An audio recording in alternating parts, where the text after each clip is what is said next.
श्री शिवाय नमस्तुभ्यम। ओम नमः शिवाय। आज के इस वीडियो में आप लोग सुनेंगे 16 सोमवार व्रत की कथा। एक समय श्री महादेव जी पार्वती के साथ भ्रमण करते हुए मृत्यु लोक में अमरावती नगरी में आए। वहाँ के राजा ने शिव मंदिर बनवाया था जो कि अत्यंत भव्य एवं रमणीक तथा मन को शांति पहुंचाने वाला था। भ्रमण करते समय शिव पार्वती भी वहां ठहर गए। पार्वती जी ने कहा, हे नाथ, आओ आज इसी स्थान पर चौसर पासे खेले। खेल प्रारंभ हुआ। शिव जी कहने लगे, मैं जीतूंगा। इस प्रकार उनकी आपस में वार्तालाप होने लगी। उस समय पुजारी जी पूजा करने आए। पार्वती जी ने पूछा, पुजारी जी बताइए जीत किसकी होगी? पुजारी जी बोला, इस खेल में महादेव जी के समान कोई दूसरा पारंगत नहीं हो सकता, इसलिए महादेव जी ही यह बाजी जीतेंगे। परंतु हुआ उल्टा, जीत पार्वती जी की हुई। अतः पार्वती जी ने पुजारी जी को कोढ़ी होने का श्राप दे दिया कि तूने मिथ्या भाषण किया है।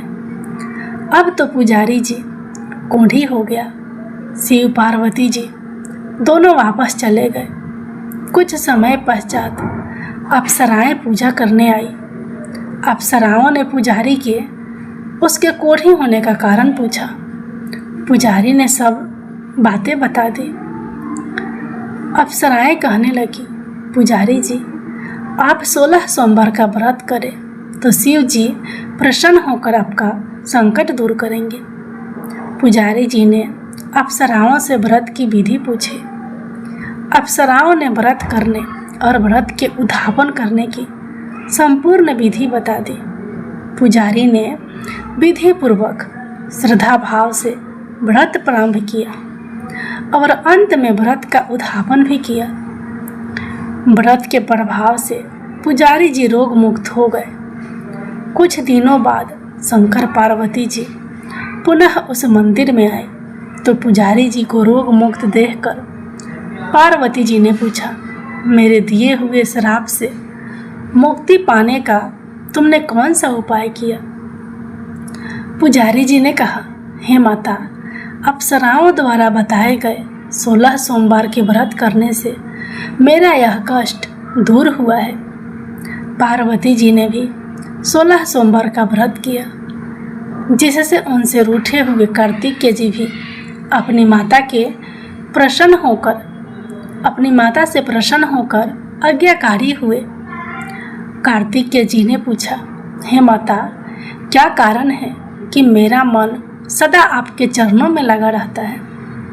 पार्वती जी ने कार्तिकेय को 16 सोमवार के व्रत का महत्व तथा विधि बताई।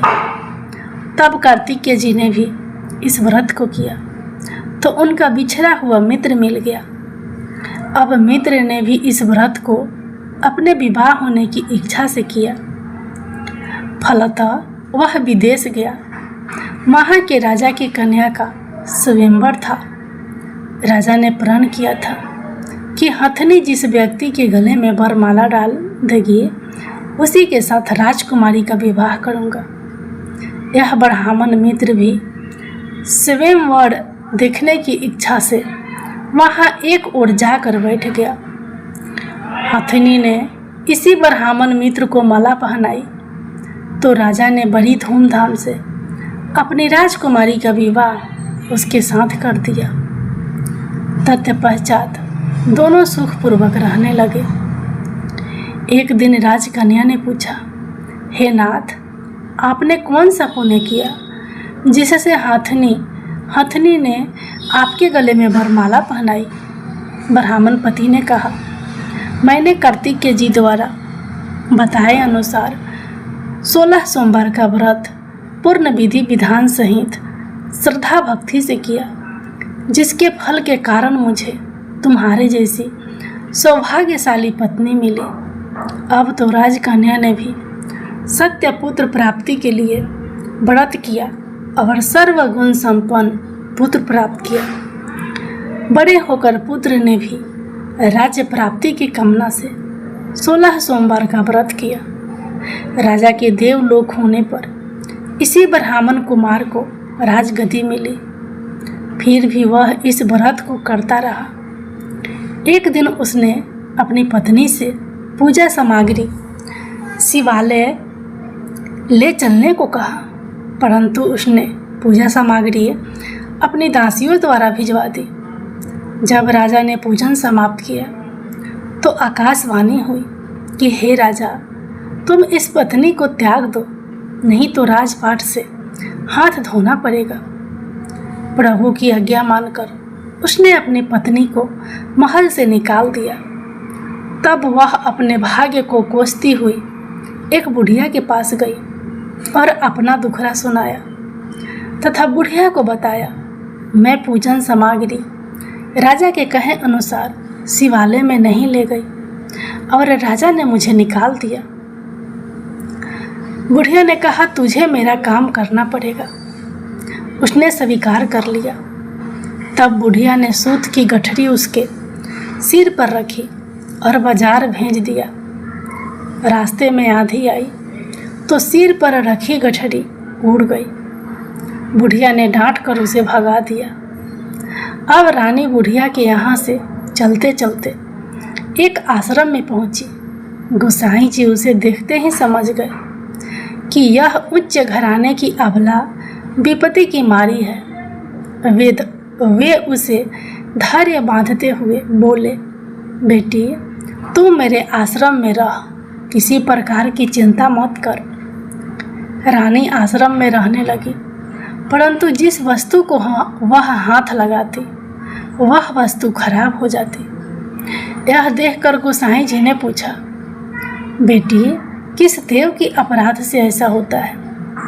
रानी ने बताया कि मैंने अपने पति की आज्ञा का उल्लंघन किया है और शिवालय में पूजन के लिए नहीं गई। इससे मुझे घोर कष्ट उठाने पड़ रहे हैं।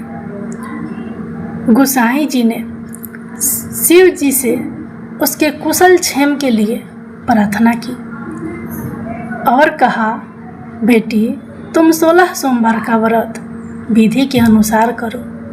तब रानी ने विधि पूर्वक व्रत पूर्ण किया।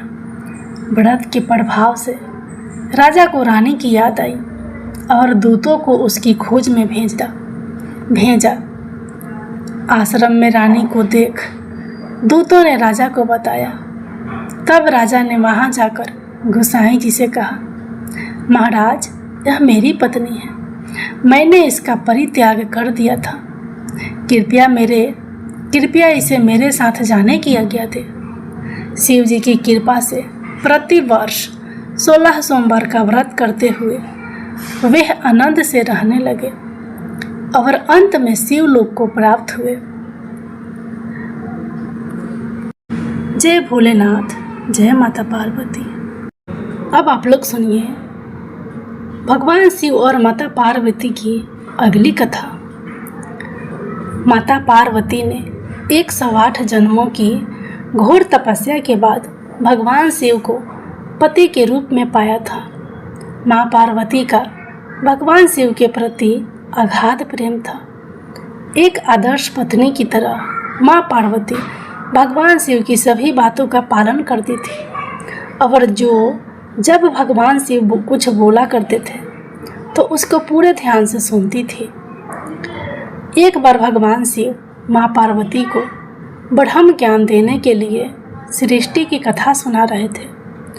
कथा सुनते सुनते माँ पार्वती किन्हीं दूसरे विचारों में खो गई।